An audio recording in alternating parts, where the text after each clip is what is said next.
लखीमपुर के तिकोनिया कांड के आरोपी आशीष मिश्रा मोनू को जेल से रिहा कर दिया गया है। आशीष मिश्रा मोनू को हाल ही में सुप्रीम कोर्ट से सशर्त जमानत मिली थी। जमानत मिलने के बाद कानूनी प्रक्रिया को पूरा किया गया, जिसके बाद शुक्रवार की देर शाम आशीष मिश्रा मोनू को जेल से रिहा किया गया। जेल से रिहा होने के बाद मोनू ने मीडिया से कोई बातचीत नहीं की और एक गाड़ी में बैठकर अपने घर के लिए रवाना हो गया। आशीष मिश्रा मोनू केंद्रीय गृह राज्य मंत्री अजय मिश्र टेनी का बेटा है, जिसके ऊपर किसानों के ऊपर तेज रफ्तार में अपनी थार जीप चढ़ाने का आरोप है। इस मामले को लेकर एक चार्जशीट दायर हो चुकी है और आगे की कानूनी कार्रवाई चल रही है। रामचरितमानस के खिलाफ अभद्र टिप्पणी करने को लेकर स्वामी प्रसाद मौर्य लगातार आलोचनाओं का शिकार हो रहे हैं। हालांकि समाजवादी पार्टी की ओर से उनके ऊपर कोई कार्रवाई नहीं की गई। इसे लेकर बीजेपी ने अखिलेश यादव पर करारा हमला बोला है। एक जमाने में समाजवादी पार्टी की ओर से राज्यसभा के सांसद रहने वाले बीजेपी नेता नरेश अग्रवाल ने अखिलेश यादव पर तंज कसते हुए कहा है कि अखिलेश यादव को अब खुलकर कह देना चाहिए कि हम अल्लाह को मानते हैं, हम राम को नहीं मानते। स्वामी प्रसाद मौर्य का रामचरितमानस को लेकर एक विवादित बयान आया।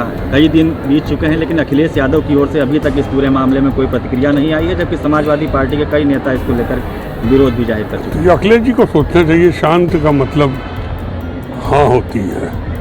अगर अखिलेश जी रामचरितमानस भगवान राम के विरोध में हैं तो उनके खुल के कह देना चाहिए कि हम अल्लाह को मानते हैं, हम राम को नहीं मानते।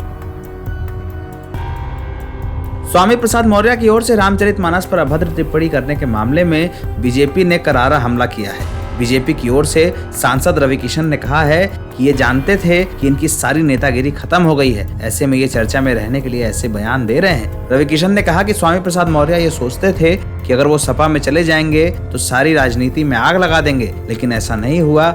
उनकी राजनीति खत्म हो गई है और वो चर्चा में रहने के लिए ऐसे बयान दे रहे हैं। ये लोग ये सारा काम कर रहे हैं और ये अपनी सपा को आज इनकी शीशा लेदर हो रही है। इनके पार्टी के लीडर्स इनका साथ नहीं दे रहे हैं। इन्होंने गलत किया, 100 करोड़ के हिंदुओं को आघात पहुंचाया।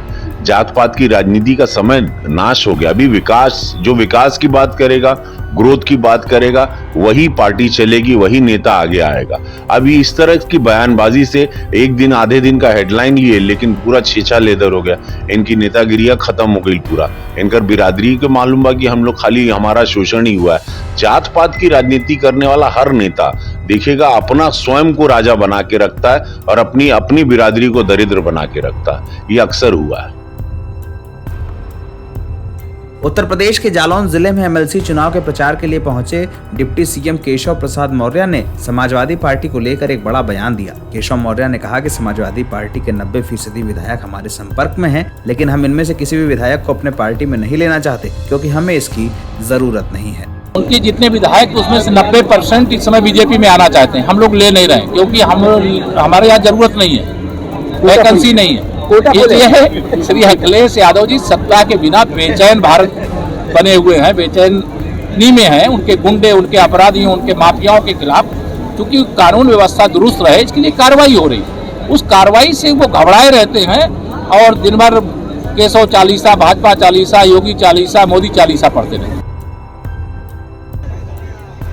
उत्तर प्रदेश के जौनपुर जिले में एक कार्यक्रम में हिस्सा लेने पहुंचे भोजपुरी फिल्म स्टार दिनेश लाल यादव और भोजपुरी एक्ट्रेस आम्रपाली दुबे को देखने के लिए फैंस बेकाबू हो गए। जौनपुर के चौकिया धाम में एक श्रृंगार महोत्सव कार्यक्रम में हिस्सा लेने के लिए गुरुवार की रात निरहुआ और आम्रपाली यहां पर पहुंचे थे। इन दोनों को देखने के लिए फैंस के बीच गजब की होड़ देखने को मिली। वहीं सुरक्षा में तैनात पुलिसकर्मियों को इन दोनों स्टार्स को गंतव्य तक पहुंचाने के लिए कड़ी मशक्कत भी करनी पड़ी।